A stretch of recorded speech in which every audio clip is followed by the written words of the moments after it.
Reka nsubire ndaguhe ikaze nshuti munywanyi wacu ndaguhe mwiriwe canke mwaramutse bivanye naho muherereye kuri mwe mwese mumviriza amakuru n'ibiganiro dutambutsa kuri imbonesha kure yacu ari nayo yanyu ya Burundi News TV. Ndabwira ukuri aka kanya amakuru akomeye cyane yeje kudushikira na amakuru avugwa nga mu gihugu cacu c'u Burundi, amakuru ateye ubwoba kubijanye na Keri Nkurunziza n'uwahoze ari umushikiranganje wa mbere nga mu gihugu cacu c'u Burundi General Alain Guillaume Bunyoni. Aka kanya rero amakuru akomeye cyane yeje kudushikira muze kunyemera yose tuyagaruke ko mu buryo bw'idonido bikamunyuma zuko reka nsubire ndaguhe ikaze nshuti munywanyi wacu kuri wumviriza aya makuru yacu uherereye irya nino ku migabane y'amakungu ya kure, abatwumviriza muherereye irya nino mu karere k'ibiyaga binini, ndaguhe ikaze nshuti munywanyi wacu kuri wumviriza aya makuru yacu uherereye nga mu gihugu cacu c'u Burundi mu makomine agiye atandukanye mu bisata bitandukanye vy'igihugu. Turahaye ikaze muri aya makuru akomeye cyane ahejeje kudushikira abari nga ku mugwa mukuru wa politiki Gitega, abaherereye irya nino mu gisagara c'ubudandaji Bujumbura, nawe mwese muherereye mu ntara zitandukanye z'igihugu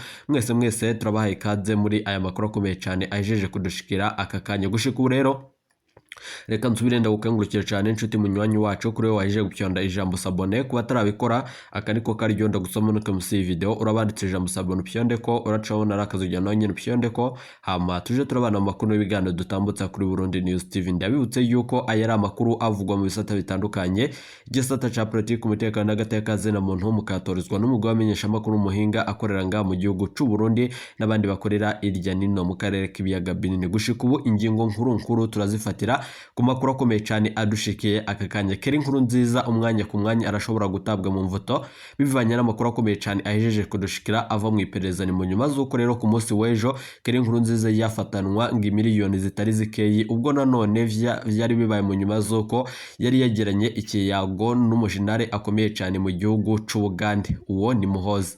Amakuru akomeye cyane ahejeje kudushikira arateye ubwoba, ari navyo nyene tugiye tugarukeho kandi dutange umuco kuvyerekeranye n'ibi byose biriko vyama bivugwa nga mu gihugu c'u Burundi. Twarabashikirije inkuru yuko General Alain Guillaume Bunyoni yahora akorana na General Muhozi. Ni mu nyuma z'uko bivugwa yuko bafise imitahe ikomeye cyane irya nino ku migabane y'amakungu ya kure na cane mu bihugu vy'Abarabu. Aya makuru rero akemezwa n'umwe mu bajenerali bakomakomeye yahora ari umugenzi wa General Alain Guillaume Bunyoni, ariko gushika ubu ngubu akaba atashimye kugira ico atangaza ku mazina yo kumvo z'umutekano wiwe. Keri Nkurunziza aragirizwa kuba yoba ariko arafashanya n'umuryango wa General Alain Guillaume Bunyoni mu bijanye no kunyegeza amatungo, mu nyuma z'uko leta yoyo yasaba yuko ayo matungo azoshirwa mu kigega ca leta. Ivyo rero bikaba vyaratangajwe mu nyuma z'urubanza rwa General Alain Guillaume Bunyoni bivuga yuko amatungo yiwe yose adafise aho yanditse arakwiye gushirwa mu kigega ca leta. Mwarumvirije yuko Darirene Bunyoni yahora mu rukundo na Keri Nkurunziza. Ibi vyose rero vyoba bifise aho nanone biriko birakwega mu nyuma z'uko Darirene Bunyoni wewe nyene gushika umungu yaheza arungikira ubutumwa umukuru w'igihugu nyenicubahiro General Major Evariste Ndayishimiye, aho yavuye mu gacerere avuga ku bijanye n'uko General Major Evariste Ndayishimiye ivyo ariko arakora bidakwiye kandi nanone bizomugira ko ingaruka. Yabishikiriza ku rubuga rwe rwa X rwahoze ari Twitter mu minsi yaheze. Twarabibashikirije mu kiyago twagiranye n'abamenyesha makuru bacu ba Burundi News TV nk'uko twahora tubibashikiriza kuri imbonesha kure yacu ari nayo yanyu ya Burundi News TV.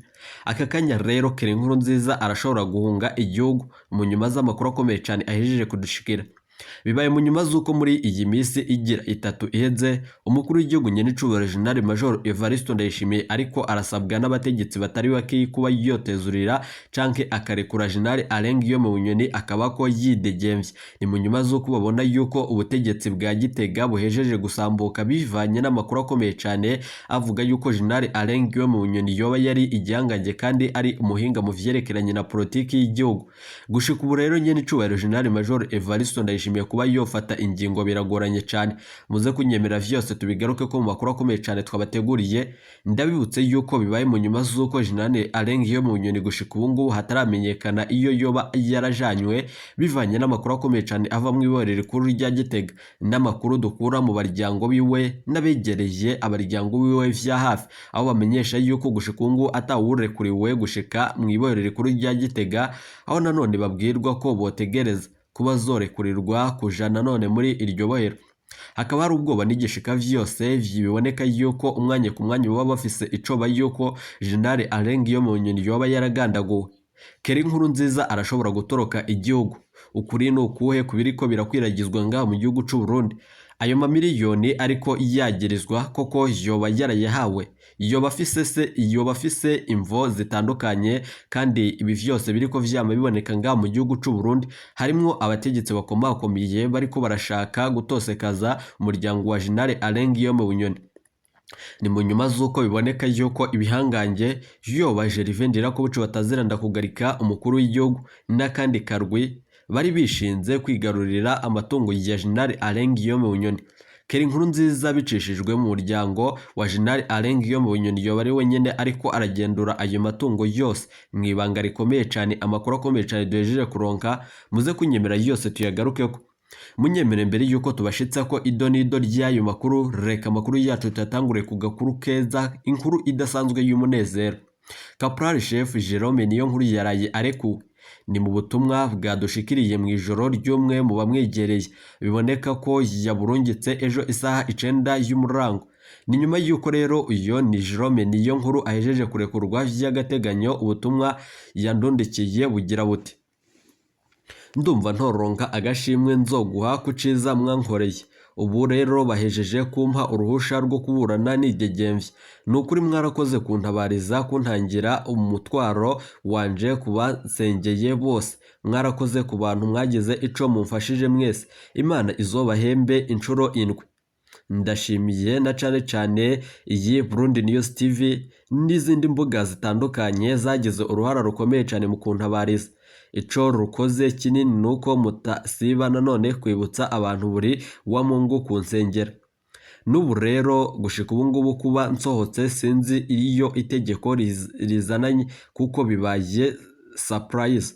Ni mu nyuma z'uko amakuru akomeye cyane yeje kudushikira nca nsohorwa ibohero. Ndangije rero ndabashimira ku mitima mwiza na cane mufise ntogereranye. Ivyo mukoze Imana niyo izobahemba, murakoze. Ndakengurukije cyane abanyagihugu batari bake bagize uruhara rukomeye cyane mu kunsengera no kuntabariza. Mwarakoze namwe bakunzi buru rubuga. Turabashimiye cyane umuntu wese yabaye hafi umuryango wa Caporal Chef Jerome Niyonkuru muri aya mezi 4 aheze, mu kubosengera no kumushakishiriza na cane mu kubashikira nimba vyarashitse ugakora jamais canke partage ku butumwa twanditse bwerekeye. Kandi Jerome Niyonkuru umwe ko nanone wakoze ikintu kinini, umenye ko wakoze ikintu kinini na cane mu gutuma Jerome Niyonkuru gushika ubu ngubu amererwa neza, kuko ubu butumwa bushigikirwa na benshi. Niko ubutegetsi bufata ko buhambaye, niko rero bunashaka hejuru hakomeye cyane. Turashimiye cyane umutegetsi wese yoba yamenye gukoreshwa n'Imana agafata ingingo ikomeye cyane yo kurekura iyi mvuga kuri Jerome Niyonkuru. Ntamvo nimwe yari gutuma Jerome Niyonkuru apfungwa n'umunota umwe, ariko irekurwa ryiwe naryo rirahambaye cyane.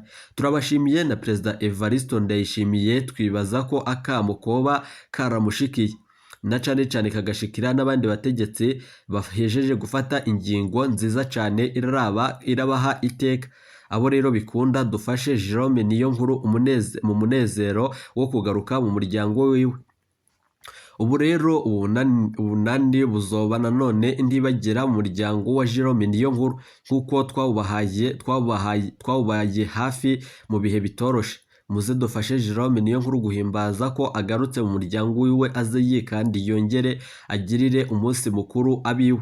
Uwumva wese iyo muterera no kumuvyiza inomero ni ya yindi twahora tubashikiriza Eco Cash 71 54 86 yanditswe kuri Jerome Niyonkuru. Lumi Cash ni 69 97 10 yanditswe kuri Jerome Niyonkuru. Bankobu Inot ni 69 97 10 Imana ibandanye kurinda Jerome Niyonkuru n'abaryango wiwe, n'uwo wese yaragize uruhara rukomeye cyane mu gufasha umuryango wiwe. Tumwipfurije umwaka mwiza kandi mushashe w'2024.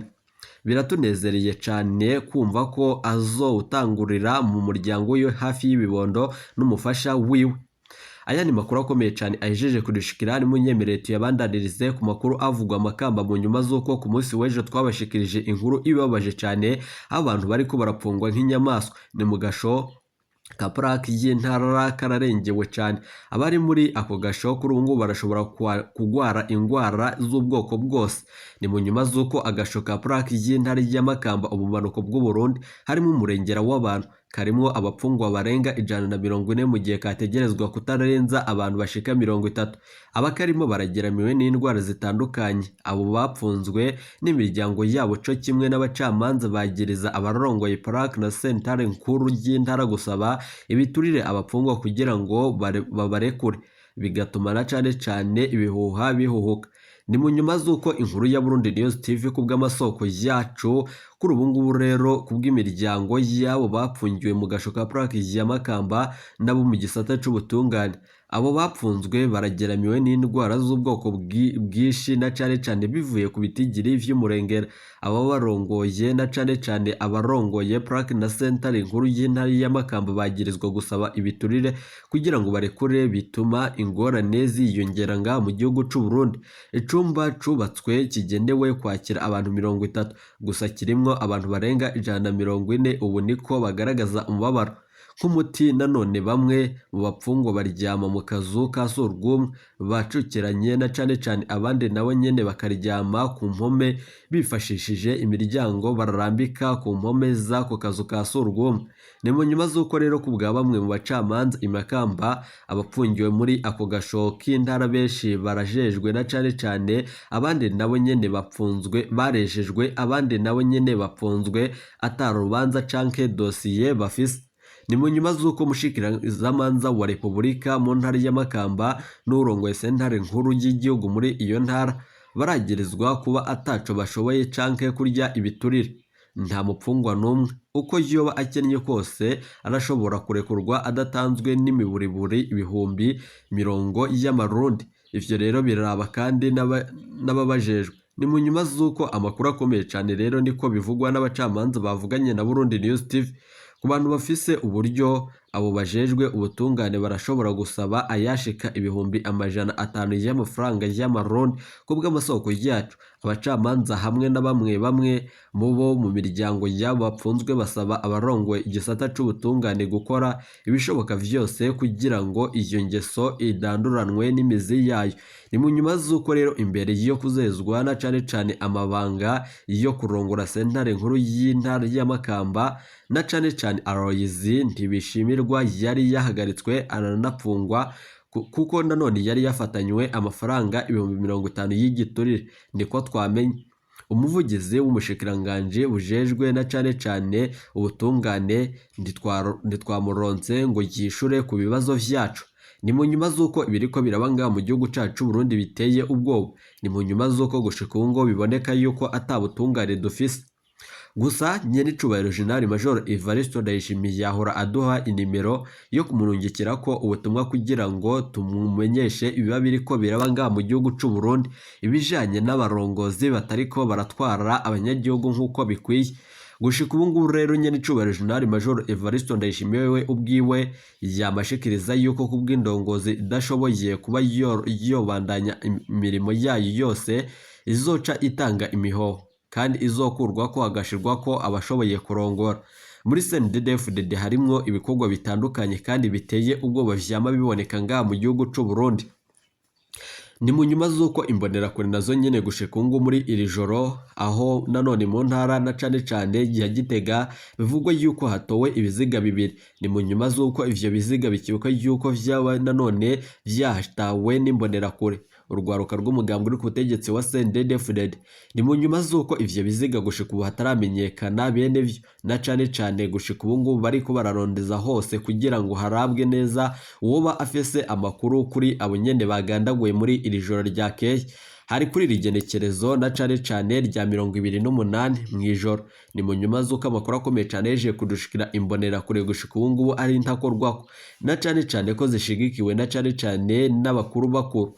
Boba nanone abakuru cane cane umukuru w'umugambwe uri ku butegetsi wa CNDD-FDD Colonel Senateri Reverien Ndikuriyo biboneka yuko yewe nyene ahubwo yamahamagarira imbonerakure na cane cane kubandanya amabanga yazo na cane cane kubandanya ibikorwa vyo kwikura ko abo yita imfyisi ahubwo ngo hagasigazwa intama. Ni mu nyuma z'uko asigura yuko imfyisi ari utavuga rumwe n'umugambwe uri ku butegetsi CNDD-FDD ubwo uri mu yundi mugambwe wese atazerwa imfyisi. Ni mu nyuma z'uko uri muri iyo mugambwe wa CNDD-FDD uwo ari we wese gushika ubu ngubu rero aba nanone intama, niko bishikirizwa na Reverien Ndikuriyo umunyamabanga mukuru w'umugambwe uri ku butegetsi wa CNDD-FDD. Munyemerere tuganuke kuri aya makuru akomeye cyane twahejeje kuronka aka kanya. Ni mu nyuma z'uko rero twababwiye yuko Keri Nkurunziza umwanya ku mwanya ashobora guhunga igihugu bivanye nuko abo mwigendereza batanguye kumugenda, bivanye nuko amakuru akomeye cyane dufise yemeza yuko Keri Nkurunziza gushika ubu ngubu iyo bariko arakorwa ko iperereza bivanye n'amakuru akomeye cyane duhejeje kuronka. Keri Nkurunziza aragirizwa kuba ariko arakorana n'abaryango boza ari umushikiranganje wa mbere ngaha mu gihugu cacu Burundi General Alain Guillaume Bunyoni, bikavugwa yuko yoba afise na cane amahera atagira ingano yoba yarahawe na Darirene Bunyoni kugira ngo nanone babandanye banyegeza amwe mu matungo akomeye cyane iyo waze ari umushikiranganje wa mbere ngaha mu gihugu c'u Burundi. Bibaye mu nyuma z'uko kwigenekerezo rya 25 Denis Bucumi Nkurunziza yahura na mugenzi we wahoze ari umushikiranganje wa mbere ngaha mu gihugu cacu Burundi Yacinthe Bunyoni. Hari mu nyuma z'uko bahuriye mu hoteli ikomeye cyane muri zimwe zikomakomeye ngaha mu gisagara ca Bujumbura. Ivyari ku murongo w'ivyigwa no gushika ubu ntibiramenyekana. Abamenyesha makuru bacu bariko baragira amatoza kuvyerekeranye n'ivyo vyose vyavugiwe muri icyo kiyago cari cahuje abo batambukanye bakomakomeye. Ni mu nyuma z'uko bamwe bavuga yuko bagiye gutera akamo bivanye n'umwicanyi ruhebwa Gervais Ndirakobuca bataziranda kugarika yamaze abarundi. Biravurwa yuko rero abarundi gushika ubu ngubu umwanya ku mwanya barashobora no gushira bivanye n'ingingo ikomeye cyane iriko irafatwa na Gervais Ndirakobuca bataziranda kugarika. Mu nyuma z'uko amakuru akomeye cyane yejeje kudushikira ari uko nyene ari we ariko arica abarundi, utavuga rumwe n'ingingo yiwe gushika ubu ngubu ariko araborezwa igofwa abandi na cane bakaburwa irengero. Ni amakuru akomeye cyane dukura mu biro vy'umushikiranganje wa mbere Gervais Ndirakobuca bataziranda kugarika kubw'amasoko yacu y'ibanga, ariko nanone umwe mu bamenyesha makuru gushika ubu ngubu ahejeje kuronka agakuru gakomeye cyane turibuze kugaruka. Turaza kugaruka dutanga umuco koko Keri Nkurunziza yoba afise uruhara rukomeye cyane mu bijanye no kunyegeza amatungo ya General Alain Guillaume Bunyoni. Ububeshe buriko burakwiragizwa ngaha mu gihugu cacu c'u Burundi mu nyuma z'uko General Alain Guillaume Bunyoni yagiriwe n'ivyaha bitandukanye kandi bidafise aho bihuriye n'ivyo yarakwiye kwagirizwa. Murazi yuko yewe nyene yishikirije yuko ivyo nanone bamwagirije na cane irementanya rikorerwa nanone ku buhinga ngurukana umenyi butandukanye canke bukorerwa ku telefoni ngendanwa, aho yemezaga yuko bamugerekeye na cane dossier ikomeye cyane, ariko nanone akavuga yuko nawe nyene yahora abikora. Ubutungane gushika ubu ngubu burimwo igipfungu cinshi cyane. General Alain Guillaume Bunyoni muze kunyemerera tumugaruke ko mu yandi makuru akomeye cyane ahejeje kudushikira ngaha mu gihugu c'u Burundi. Reka rero nsubire ndagukengurukiye cyane inshuti munywanyi twabanye muri aya makuru n'ibigaro dutambutsa kuri Burundi News TV. Abamenyesha makuru bacu b'abahinga bariko baratugira amatoza kuvyerekeranye na Keri Nkurunziza umwanya ku mwanya. Turashobora kumviriza ikintu gikomeye cyane. Munyemere tuze kubigaruka ko mu yandi makuru akomeye cyane twahejeje kuronka, aho turi buze gutanga umuco kuvyerekeranye n'ibiriko birakwiragizwa ngaha mu gihugu c'u Burundi. Ntimuje kure ibiganiro vyacu nakagaruka. Tubipfurije gutangura umwaka mushasha muhireho 2024. Iteka umunezero nibyo tubipfuriza. Ntimuje kure abamenyesha makuru bacu bariko baratugira amatoza. Turakengurikiye cyane abanyagihugu mwahejeje gufata ingingo ikomeye cyane yo guterera abaryango ba Jerome Niyonkuru umupolisi w'imvuga kuringa mu gihugu c'u Burundi. Ntimuje kure, iyi ni Burundi News TV.